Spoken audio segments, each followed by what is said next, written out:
Hey everyone, Sarah here from Growing Home and Garden. Today I thought I'd give you a seedling tour. We're just about 6 to 8 weeks out from last frost here in Zone 4B. So there's lots growing, but eventually this thing will be completely full of seedlings. Let me first start off by saying that I have a 3-tier system from Gardener's Supply. Usually, just for reference, I do have these lights down much closer to the seedlings, and I've also removed some of the humidity domes. I'm gonna start here on the top tier. I have a few seedlings that I started a few weeks ago now that are doing amazingly, and those are my snapdragons, and they came in so thick. These are the lion's mouth snapdragons from High Mowing Company. There were a ton of seeds in this packet, and the seeds themselves were so tiny, so I must have just scattered way more seeds than I thought. I'm going to definitely have to thin these out. I'm trying to figure out whether I want to dig out any of these seedlings and save them, because I do want a ton of snapdragons. There's just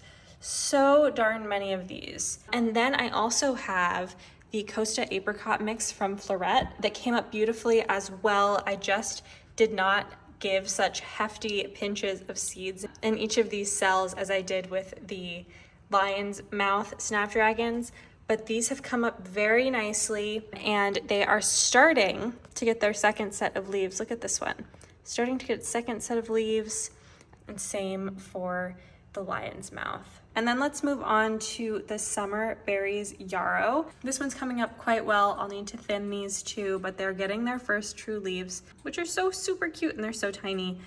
And then right behind those, we have lacy pink lace flowers, and we've got beautiful little seedlings starting to put on their first true leaves again in each of these cells. So I'm very happy with those. Both the summer berries yarrow and the lacy pink lace flower are both from Floret. And then moving on to the only thing that has been unsuccessful so far, and I did start these a couple of weeks ago, so I feel like they should have come up by now, but I only have one teeny tiny little spearmint so far. So I'll definitely keep the humidity up on these to try to encourage more spearmint to germinate, but for now, it looks like only one spearmint will be coming up. And then continuing on with the herbs, I have just 2 sage plants, but that's really all I wanted. We don't eat a ton of sage, so I thought just 2 would be plenty. The purple echinacea as well is coming up beautifully. So that's this side of this first tray. And then moving on to a tray that I just sowed last weekend, so just about a week ago now. I have pink bear tomatoes and brandy wine tomatoes, both of them coming up very nicely. I'm gonna have so many tomatoes if these all go well. And when I planted them, I tried to plant them a little bit far apart, so not quite right in the same hole, so that they could grow up and I could dig one seedling out of each if they both germinated. I did try to put just 2 seeds in each of the cells, and it looks like they germinated beautifully, and they ended up being far enough apart that I will be able to dig out one of the seedlings and pop it into another seed tray to make use of both of the seedlings that germinated. The next row is my Hala Fuego peppers, and then my California Wonder sweet peppers, which have not come up yet. It's only been a week, but those should be coming up soon. And then I have some bee balm. This is the Lambda, and it's coming up quite nicely. The seedlings are teeny tiny so far, but they are coming up, just 3 cells, and there are multiple seedlings that have germinated per cell.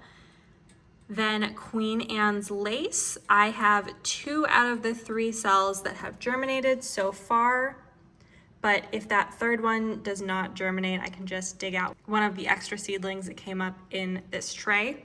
If you watched my Floret flower seed haul a couple months ago, you'll know that I was super excited for the rose quartz China asters, and so I planted a number of them. I did plant like half a row here and then 1 full row here, and they are coming up very nicely. There's a couple missing cells so far, but I'm super excited for these. They are the most beautiful pink color. They look fluffy and so full, and I'm just very excited that I have a good amount of those that are coming up here. And then I do have some more bee balm. This is the bee balm, yes, Bergamo. And that one is coming up nicely as well. Again, very teeny tiny seedlings, but they are they are appearing, so I'm happy about that. And then this other half of the tray is all onions. It's one of my goals this year to grow all of our onions for the year, and I think I can do it. I have a few rows here of Walla Walla onions, which are a sweeter onion, and so they don't store as well. But then I have a few rows as well of Yankee onions, and those are supposed to be better for storage. So I have a variety here. And then I believe my red onions were back ordered, so I haven't gotten those seeds yet. But I think I'll have my little family covered here if I am able to get all of these onions. I did pretty heavily plant these trays because I am planning on just pulling apart the seedlings when it's time to transplant them out in the garden. I've seen that work well for people to sow multiple per cell and just split them apart, but I'm not worried about there being a dense amount of seedlings per cell at this point. I think it's a good thing. And then let's move on down to the second tray. First, let's talk about these Iceland poppies. I sowed these about 12 weeks out from last frost, and you can see that they have some pretty substantial leaves on them. They even have these little hairs on the leaves, but they're looking pretty floppy. They're in these self-watering trays, and I think that it might be a result of the constant water. There is a little bit of algae growth on the top, and I'm not getting that on the other seed trays that I have that aren't self-watering. So if you do have input or suggestions, please let me know in the comments below. Would love to hear. So I don't know if it's a moisture thing, a lack of moisture, too much moisture, not quite sure, but I am hopeful that I might just be able to take the strong ones. I did do a full tray of these. And then we have pincushion flowers. These are Black Knight pincushion flowers from Floret. One row of these, and these flowers are a beautiful, rich, dark red, maroon, purpley color. I love it. So I planted a whole row of that. And then I did just 2 eggplant cells. I am the only one in my family who likes eggplant, so I thought 2 would do just fine for me.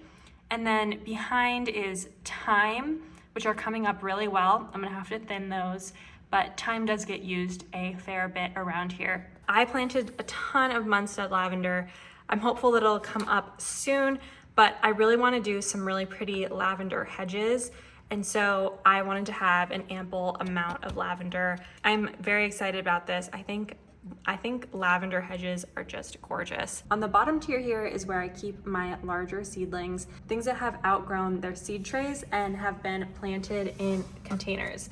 For example, little reused containers, a couple of peat pots, my favorite pickles, and then some actual pots. First up, I have a number of tomato plants. These are all the Bumble Bee variety of tomato. I'm also dealing with some leaf curl on these and the leaves kind of shriveling up at the end. I've been doing some reading on how to avoid this, and the reading has indicated to me that it either means that the tomatoes are underwatered or overwatered. So right now I'm going off of the assumption that they are overwatered and cutting back on water. So far, I don't see the leaf curl getting any worse. So fingers crossed that that was the issue. But I have, let's see, I have 6 tomato plants here, and then I have a whole bunch of basil that I have pinched, and that from that pinching has sprouted beautiful new branches. Don't be afraid to pinch your basil. And then over here, I have some cilantro that I've been growing for a number of months now. I just finished off using this plant, so I cut it down hard, and I don't know if it will flush back any new leaves. Honestly, I'm totally fine if it doesn't, because I have these 2 plants here, and then I have a whole other plant in the kitchen being used right now. So I have a ton of cilantro. I do also have a little mini rose that is enjoying the grow light system here too. This rose is from Trader Joe's. It was beautiful for a couple of weeks, and then all of the growth totally turned brown, so I cut it back hard, and it's flushed back beautifully. I cannot wait to see if it blooms. And then here you might recognize this lettuce from a video I did recently on growing lettuce in the basement. This one I'm harvesting off of actively, and so I took it off of my grow light for a little bit to save some real estate, and it does get a little bit of light from just being close to the grow light system, but I'm harvesting it. It will be all harvested in just a couple of days, so I thought it would be no harm to take it off the grow lights for just a couple of days before the harvest. So that's it for now. The grow light system is not totally full. I plan on completely filling it up here in a couple of weeks. Exciting times with last frost coming very soon. These guys will be out in the garden before I know it. Don't forget to like this video and subscribe so you can see what these guys turn into. Thanks again. Bye.